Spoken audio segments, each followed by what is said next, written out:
Welcome to the podcast Superfriends.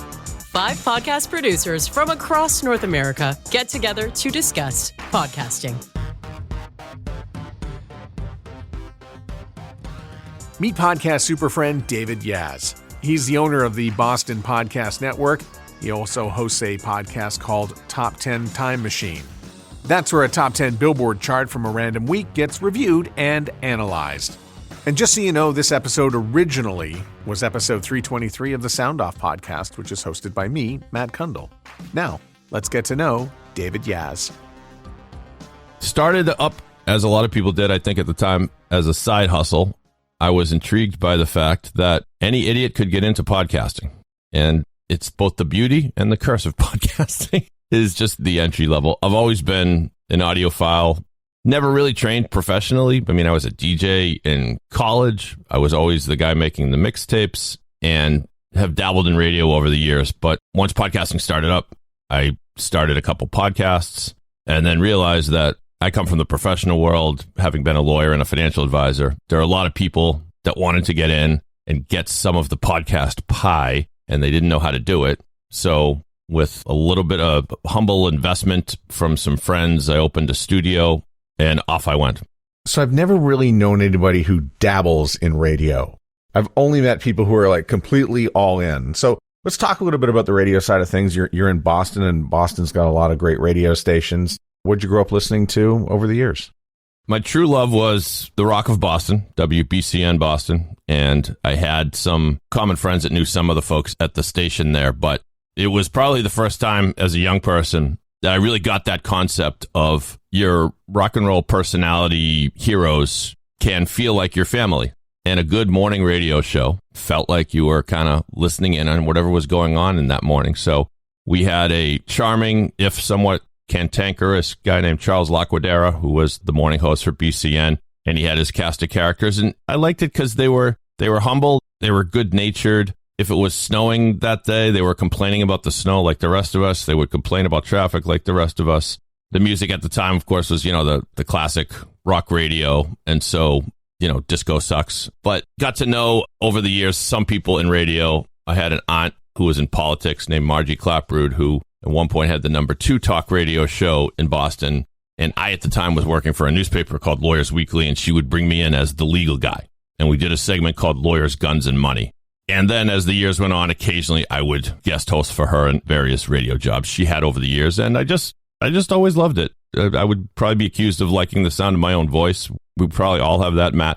But the medium, which now has in a way transmogrified over to podcasting, it's fun, it's intimate. And I remember one time when I was guest hosting, I was supposed to have someone come on and do a segment for me. And I realized she had canceled and left a voicemail on my machine. And there I am, like behind the mic.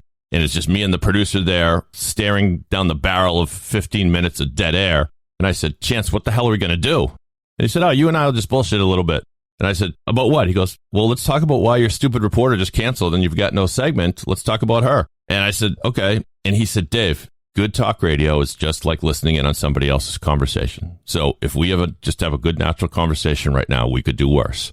And he was right. I don't know if you ever heard that credo. It's pretty simple, Matt, but the best radio shows and the best podcasts are just like, it's the reason why we care about what's going on in Howard Stern's office and whether he's about to fire an intern or something. Like, why should we care about such things? It's because it's a good natural conversation and they let you into their family. What station was your aunt on? Because when I think of Boston radio and talk, I think of WBZ. That was it? BZ or RKO? I think it was BZ. I mean, BZ was always more of the morning radio show, but she was on a show called Clapprood and Whitley. She was the Clapprood of the group. And it was the first time I had ever heard the yin-yang of liberal and a conservative. My aunt's a bleeding heart liberal, and this guy, Pat Whitley, was an old school radio conservative, of which, of course, there were many. And for a while, they were the number 2 show, and then eventually that radio marriage turned into a divorce, as will happen. They had a pretty good run, though. Oh, back when liberals and conservatives used to talk to each other, you mean? Yeah, because, then and maybe now, too, you're a better person to ask, Matt, but for some reason, I'd be curious to hear your thoughts on this. Why do conservatives always win in radio and liberals seem to lose? I don't know if it's different in Canada. No, it's true. I mean, was it Al Franken and Air America at one point? They launched that and it garnered no ratings. I think some of it is taken up in the public radio space. So I think some of the listening is already over there. But I think conservative talk has now become such a brand that it just works on radio. And I think the type of talk that comes out from, the left of center and often the left, it doesn't have that same clash that wrestling does. I mean, I used to think radio is wrestling. I still think radio is wrestling. Just the same way that, you had the liberal and conservative, discussion in your family that was going on WBZ or RKO. That makes for great radio, that clashing. But liberals don't like to clash. They want to try to convince you to, come over to our side, as it were. Yeah. By the way, it was RKO. And in fact, I think WBZ maintained the number one spot during those years, but RKO was a close second. But I think you're right. I remember that Air America thing, and I was optimistic about it. I think Mark Maron was involved as well, but very short-lived. And when I used to be in the newspaper business, there was that old rule that the number of, it was an undeniable pattern that the people that wrote in letters to the editor were generally pissed off about something. You just didn't get as many letters saying, hey, nice job. And I don't know if this is a strike against my all my conservative friends out there, but it seems like conservatism lends itself more just to being angry. And liberals, they get angry too, of course. There are plenty of things they get angry for, but they're a little bit more about the love and that conflict. It really fuels every form of entertainment. So maybe that's just the way things are. You mentioned that you did some newspaper work. So what did you do at a newspaper? So I was a very strange and eclectic background. I've failed at many things, Matt. I was a lawyer for a short while, and then a job opened up for a reporter at the local legal newspaper, which is still around, Massachusetts Lawyers Weekly. And I sent a resume in and I said, help me. I'm a writer trapped in the body of a lawyer. I always had a creative streak, but an analytical mind. And so the analytical mind was enough to prompt me to go to law school, and thought I'll figure out what I'm going to do after that. So I ended up at that newspaper for 15 years, and I ran the place for the last 7 or 8 years. And you'll appreciate, as a person who has a creative outlet, it was something of a dream job. Now, meanwhile, I'm in the legal arena, so it's not all fun and games. And some of the stuff we were publishing was really dry, but we, at one point, were purchased by a company called Dolan Media, which, by the way, I always have to say is no relation to the New York Jim Dolan of the New York Knicks. Our Dolan Media was actually owned by a guy named Jim Dolan as well, different Jim Dolan, but he owned a lot of trade newspapers across the U.S., and he taught us that it's good to try new things, and that he expects us to fail. And so we were able to try, new magazines and new events, and I created an event called Battle of the Lawyers, where I invited in a half dozen lawyers who had tried prominent cases and had them recreate their closing arguments for the entertainment of the fans, and education, I suppose. And then even at the tail end of my run there, I started podcasting. That was probably around 2009, maybe into 2010. And that was when most people didn't know what a podcast was. And it was fun. I don't know if everybody got it at the time. I still think some people still don't get podcasting, but it was a good fertile creative ground for me. And so it was to me, it's kind of a natural entree into podcasting. Was that your first? Yeah, we started like the Lawyers Weekly podcast, and I just brought 2 reporters into my office with, one of those horrid Yeti blue microphones that is supposed to catch everything in the room nicely, and it didn't really, but at the time it was passable. And we just talked about the stories of the day and just had them shoot the breeze. And we did have a captive audience, so we might have had a few hundred people listening to that thing. But the thing about podcasting is, I don't know if you agree, I think in a way we're still in a wild, wild west. In other words, the rules seem to change from year to year. And if you don't like the rules, just make it up. If you want to do a 90-minute podcast, do a 90-minute podcast. If you think a 15-minute podcast is more compelling, then do that. No rules. When you say rules, you sort of mean best practices, right? Like, what's the best way to get a podcast out there? So when you think back to, 2009, and you've got the Lawyers Weekly podcast happening, and then you think about some of the things that you're doing today, what were some of the things that you did back then that you look back on and go, wow, can't believe we were doing that? Aside from the blue Yeti microphone. I suppose my first reaction is that the more things change, the more they stay the same. The best shows I can remember back then were just really good conversations with interesting people coming in to tell their stories. So eventually I left Lawyers Weekly and stay in the podcast game. Created a show called the Boston Podcast, which still exists. I still do it. And we started out just by finding interesting professionals. The moment I remember was we had Whitey Bulger's lawyer in, and it's a guy named Jay Carney, who I was friends with over the years.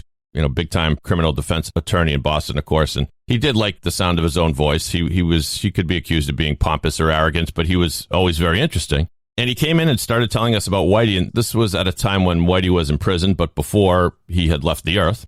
And so the case was closed in a way, but lawyers are always a little tight-lipped. Even the bombastic ones tend to not tell you too many details about a case. But he came in and started telling us about his first conversation with Whitey Bulger. And I'll never forget. I said, Mr. Bulger, you're accused of killing these people. And he had a laundry list of Whitey's alleged victims. And Whitey said, well, let's go down the list. This is the lawyer telling us, right? He said, this guy, no, never heard of that guy. That guy, yep, that was me. But you ask anybody in Southie, that guy was the biggest asshole in the world. He deserved it, right? And then he'd go down, he'd be like, oh, I remember this one. We walked up to the guy and we said, guess what? And he said, what? And we said, you're dead. And Steve Flemmi shot him in the face. And so to right away get this story about his first meeting with Whitey and for him to tell us all these details, we were shocked. And we thought that was going to go viral. And we probably got about 500 downloads, which at the time maybe wasn't so bad. But it taught me that if you get the right person talking and just let them go and listen and ask good follow-up questions, you're going to have a good show. And that part continues to be true. I think you'd agree. What's the moment when you're saying, I think I can make this a company and make podcasts for people? I'm not sure there was a single moment, but when I first started, I think I had 2 clients. There were times I always felt like Jerry Maguire with having, Rod Tidwell as his only client and just barely keeping afloat. I thought if I could keep 1 or 2 clients, then I'm still going. And I had a show that I continue to produce called The Canamom Show. This woman who was just very interested in the women in the cannabis industry. And I had a divorce lawyer named Evan Shine, and they both really took pride in their shows. And so when I realized I could find people that were as passionate about this as I was, and they just wanted me to kind of take them along their journey, that's what became exciting. And I think, Matt, you and I many times have talked about the sad phenomenon of pod fading, and it continues to be rampant in the industry. In other words, so many people come in with guns all ablaze saying, I'm going to have the greatest show in the world, and they record for 5 or 6 weeks in a row. Then you don't hear from them for some reason, and life got in the way, and so. But there are people who it is genuinely their pride and joy. And it's just fun to talk about what can we do next season to shake it up? Can we create any new segments? Can we promote it differently? Can we create a new intro? Can we get different guests? And so that was probably the moment when I realized as long as I find people who are passionate about their show, then I'll be in business. You have a great story involving, I believe, Evan Shine, who had a divorce case that involves parents where one wanted to vaccinate the kids and the other one did not, and that actually went to court for discussion. And there was, I believe, a judgment that came out of it. And, here you are sitting on a podcast and an opportunity to promote this podcast with a landmark case. It was, and that was a cool moment. And Evan Shine is, in fact, the same divorce attorney I referenced earlier as being one of my oldest clients. He's into his 3rd season now. And he, in fact, had a case where his client was in court saying, hey, my spouse, I don't remember which side he had, sorry about that, but my spouse refuses to get the kids vaccinated. My spouse refuses to abide by the rules of COVID that we're supposed to be abiding by. And I don't want to let my kids go to my ex's house if, the kids are in danger of getting COVID. And it was the first case, and the judge ruled in Evan's favor and said, no, there are certain things you have to do if you want to continue to see your kids. So that was a cool moment. I'll admit, I don't think we capitalized on that big enough. We did talk about it on Evan's show. It might not be too late to go back and revisit that case, but it was cool to stumble into a news story like that. Anytime you get that, of course, the natural inclination is to think, well, now a bunch of people could be listening to your show that haven't been listening before. And it's a theory that I think, Matt, you'll agree sometimes it works, sometimes it doesn't. If you get a great guest or a great moment, the hope is that the listener will come for the guest. Like, well, hey, you got Conan O'Brien on the show, you got whoever on the show, but then they'll come for the guest, but then they'll come back for the host because they think, that guy does a good show. I'll listen the next time he gets on. It doesn't always work, I think, as you would admit, Matt, that you can get a spike for a single episode, but nevertheless, it's something that, those moments where you're like, this is going to be a great show, I can't wait. And then, I hope at the very least you get some good feedback and you get some additional attention to the show. Yeah, sometimes people just don't want to consume said popular guest in audio form. Maybe they just like the Instagram pages. Maybe they just like to connect on video, or they already feel they know enough about the person that they're not going to get anything more out of this. So it is a bit of a mystery why that happens. And I think especially with the case with Evan, a lot of it's just timing. And a lot of it might just think, you know what, it's Massachusetts. That law doesn't apply to us out here in California or in Texas or in Canada. So they might not gravitate to it. And it doesn't mean that the show doesn't have to, get popular, now. It could get popular later.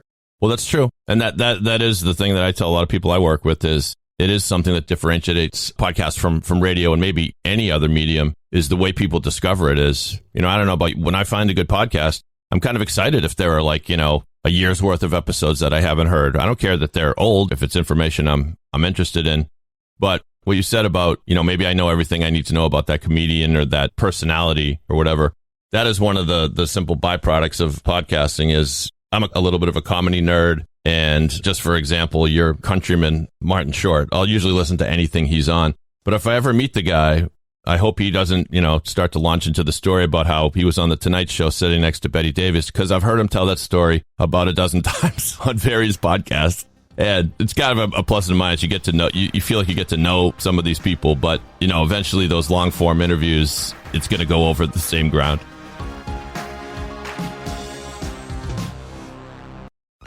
The podcast Super Friends. As we record this, you're, by the way, a diehard fan. You're wearing your Patriots shirt this morning on a day where I just got back from Green Bay, and Green Bay won in overtime against the Patriots, who put up a good fight. But to that point, my wife's a big Aaron Rodgers fan, and I don't know where she would find the time other than an 11-hour drive between Green Bay and Winnipeg to listen to 2.5 hours of Aaron Rodgers talking with Bill Maher. Well, that sounds like something I would be interested to hear, because we know Aaron Rodgers is on the eccentric side when it comes to certain things, and Bill Maher is just the cynic to call him on all those things. Was it a good interview? Yeah, it actually is the second time I listened to it, but it was the first time that she got to listen to it. But it speaks to the fact that even though you might be a diehard, Green Bay Packers fan, you might not have 2.5 hours of your life to go and spend to listen to the whole thing. This happens all the time. Oh, I'm going to listen to that later, and then people don't listen to it. True. Yeah, and it's the nature of on-demand listening. And yeah, of course, it happens to all of us. A year will go by, you'll be, I meant to listen to that thing, and then you probably don't bother to go back and find it. But, in the old days, pre-podcasting, you just didn't have opportunities like this. And so, maybe I'm being Captain Obvious here, is like we know our celebrities and our prominent people in our community a lot better than we would have otherwise back in the old days. Because in the old days, my favorite baseball player growing up was Red Sox Collier Stremski. And when I first got into baseball, he was already kind of a sturdy veteran and just seemed like such a cool, calm leader on the field and off the field. Come to learn later, apparently the guy was kind of a jerk and used to sit by himself and smoke cigarettes. I don't think he would have thrived in this world. I don't think he would have a lot to say on a podcast. But then again, when you get those great long form interviews, they're just golden. You're on the edge of your seat.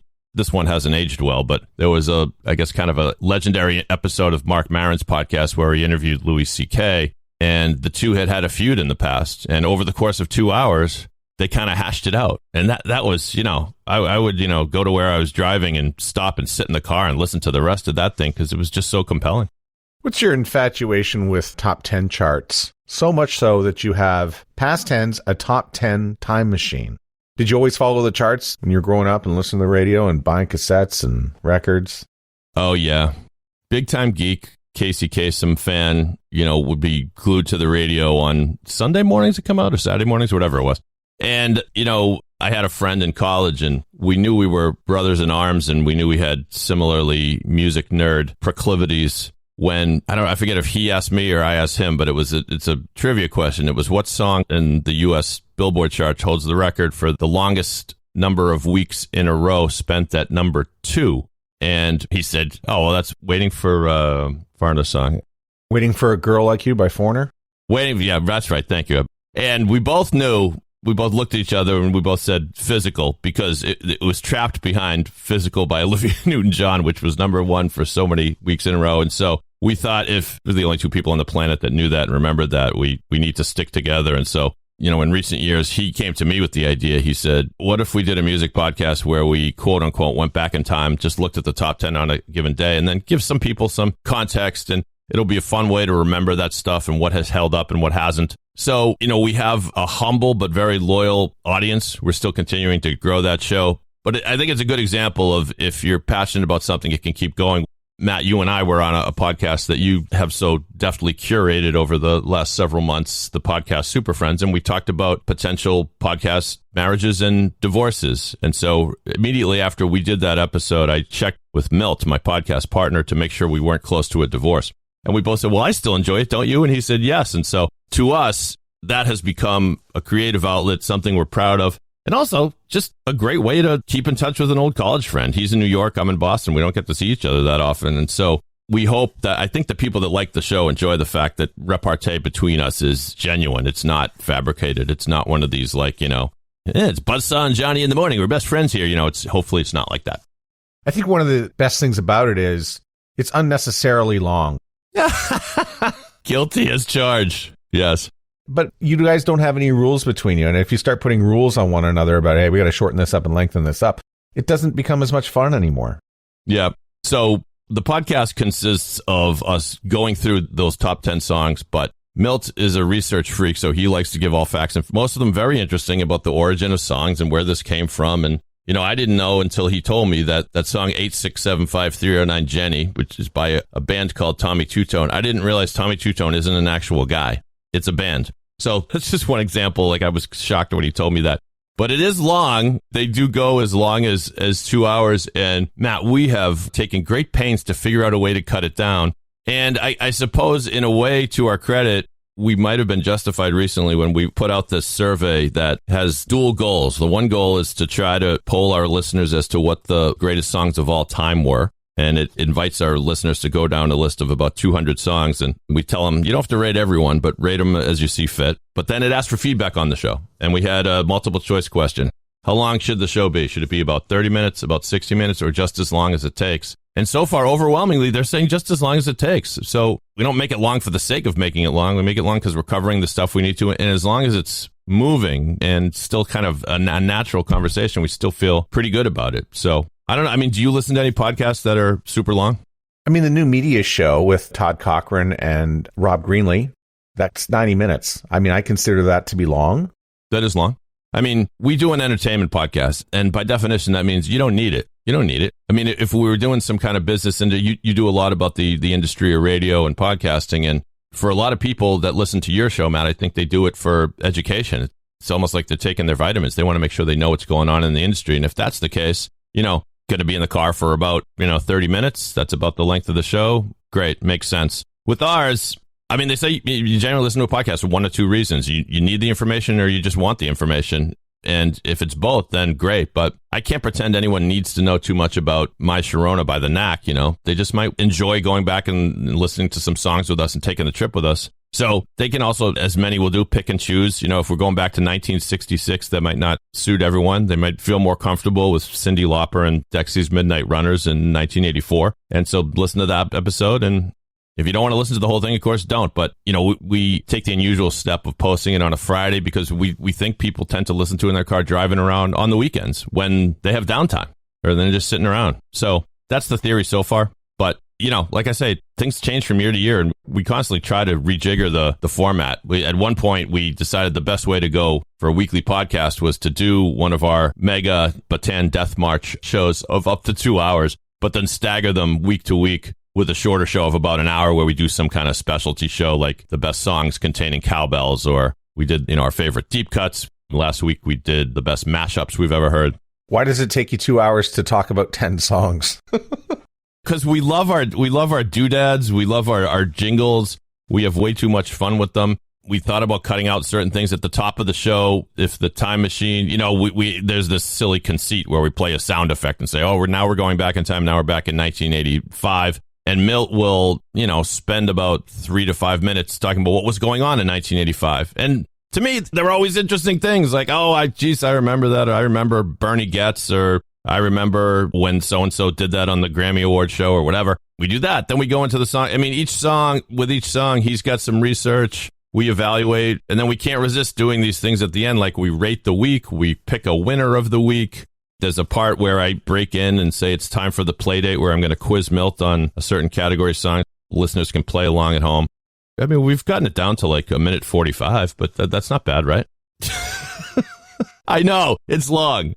What's the most unlikely number one song that you've come across? One that you said, I just can't figure out why this song got to number one. There was a song, I want to say it was called In the Year 2025, or maybe it was in the year 55? 25, yeah. 25, that's it. Zager and Evans. Yes! Oh my God, Matt. Major points for that one. That was probably the most bizarre moment.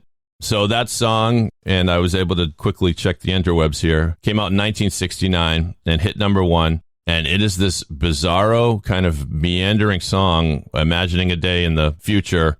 And I think they go through the lyrics. They talk, the first verse is about what's going on in the year 2025, and the next one is about in the year 35.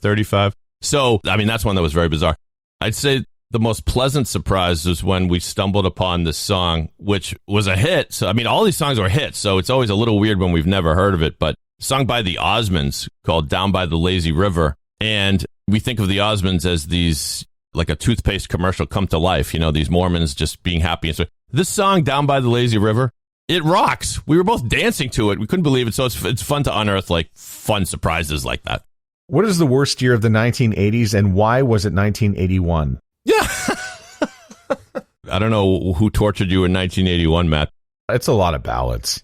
Yeah, I mean, 1981 was probably before the 80s got really shiny is the best word I can think of. I'm talking about, Cyndi Lauper and Kenny Loggins, Footloose, and Huey Lewis. I mean, those were all fun. I mean, a lot of them are silly songs and they're campy, but if you hit the right groove, I'll still listen to The Power of Love by Huey Lewis and the News and enjoy it very much.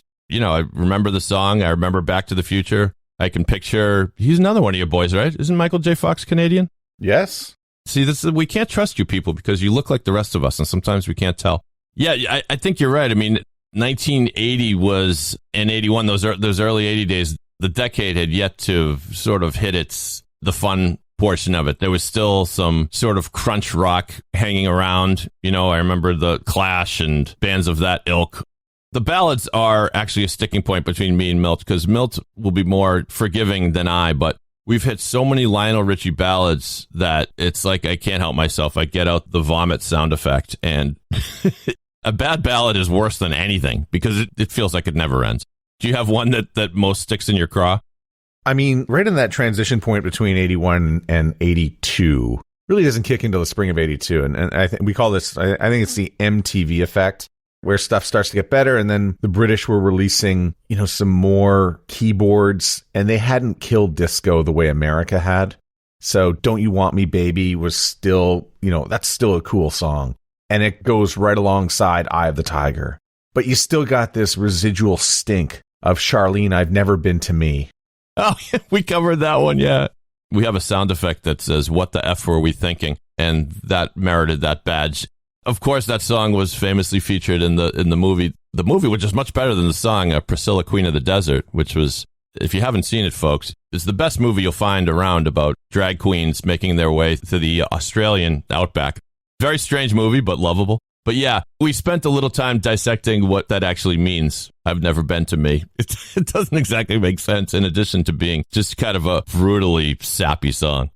I mean, I respect her needs to go and find herself, but does she have to do it for 3 minutes on my favorite radio station? Yeah. And you know what? Now that you bring this up, it actually brings up what is kind of a fascinating concept to me, which I'm sure somebody has studied this, but, by the definition, the top 10 hits are pop. It's what people are enjoying. But it begs the question, who are these people?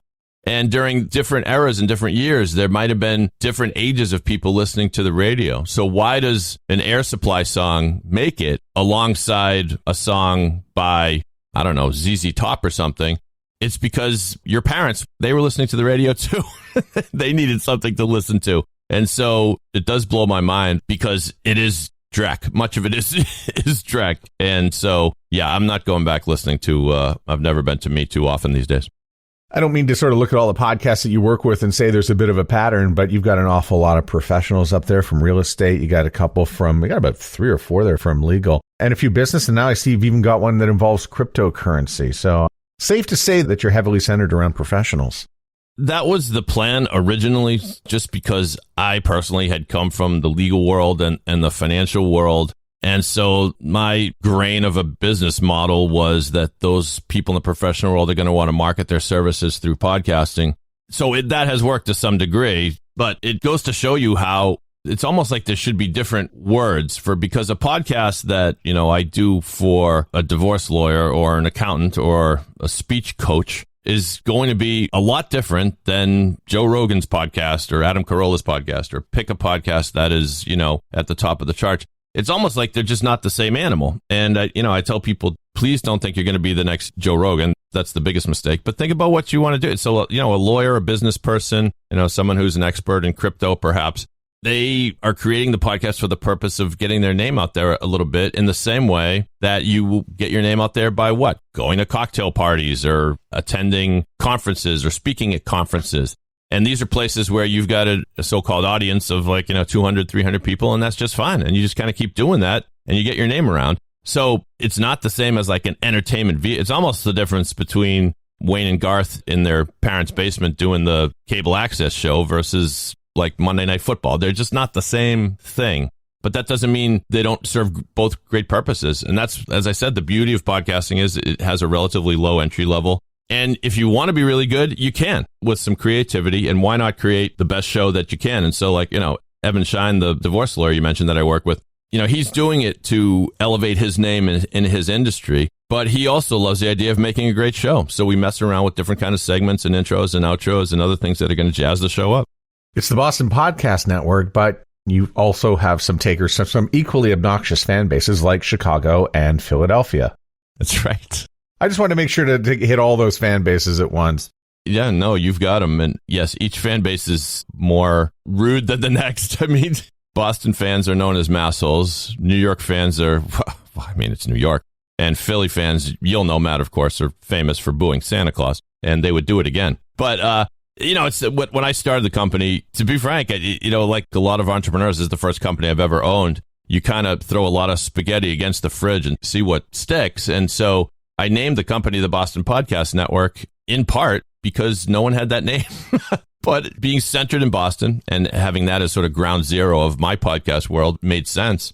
But, I get introduced to people all around the country who want podcasts. And of course, this internet thing allows you to do things seamlessly. So we proudly produce a podcast called Binge or Cringe, which is Philly-based and a very passionate woman with a background in PR named Jamie Joffe. But frankly, it's all about television. And the fans are a lot of people who were on message boards talking about how they love the show The Affair. And she just blossomed that into an extremely well-traveled Facebook page and now a podcast. And proud to say that podcast just won Best of Philly from Philadelphia Magazine. Congrats. Yeah. Yeah, so we'll take that. David, thanks so much for being on the podcast and sharing your podcast experience, your radio experience, your music chart knowledge, and I guess we'll be listening to you in podcasts. I hope so. And may I say, keep up the great work. What you do is, you have just such a unique, cool corner of the radio and entertainment world to do this podcast, which is, I know about the industry and so many other things. But listeners will not know that I secretly follow Matt and try to copy what he does because he knows what he's doing. So I hope you don't mind me being your occasional mentee on this ride, Matt. I don't mind saying. Oh, listen, likewise. Thank you. Thanks for being a podcast super friend. I will see you at the Hall of Justice. Don't forget the secret password. Thanks for listening to the podcast Super Friends. For a transcript of the show or to connect with the Super Friends, go to the show notes of this episode or go to soundoff.network. Produced and distributed by the Soundoff Media Company.